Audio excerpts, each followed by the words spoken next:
Hi guys, আজকে আমরা সর্ষের খেতে পিকনিক করতে এসেছি। ফুল আমাকে দেখাও। ফুল দেখেছো কোনোদিন তোমরা? দেখবে কি করে? এটা অনেক না গরিব, দেখতে পাও না, অনেক দাম। আমরা বড় লোক বলে সর্ষের খেতে এসেছি, আবার তোমরা গরিব বলে আসতে পারোনি। আবার ফুল তুলেছি, ঠিক আছে। গরিব, তোমরা গরিব স্বীকার করো জীবনে, তাই না? বলো। হ্যাঁ বলো বলো।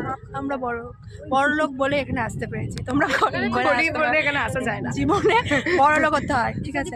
বড় মনের মানুষ, বড় লোক। 10,000 টাকা ভাড়া নিয়েছে। হ্যাঁ, শুধু 3 ঘন্টার জন্য। এইটা আমার দাদুর, পুরো ক্ষেতটা আমার দাদু। না রে, আমার দাদুরও ভাগ আছে। হ্যাঁ, তোমার দাদু ভাব, আমার দাদু ভাব। দাদু তোমার মানেই দাম, মানে দাদুদের। হ্যাঁ, তোমার মানে আমার। হ্যাঁ, আমাদের কিন্তু কোনো হিংসা নেই। আমরা বোন, হিংসা কিছু। এত সুন্দর দাদু জমিটা সাজিয়েছে, আমি শুধু ভাবি। একদিকে আলু, একদিকে সর্ষে, এগুলো কি জানি? এগুলো কি? এগুলো আলু রে। এগুলো আলু দাদু সাজিয়েছে। ও দাদু সাজিয়েছে তো জানে না নাতনি, ঠিক আছে, কোনো অসুবিধা নেই। নাতনি ছাড় আছে।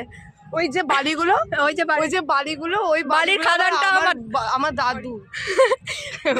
আর ওই বাড়িগুলো আমার।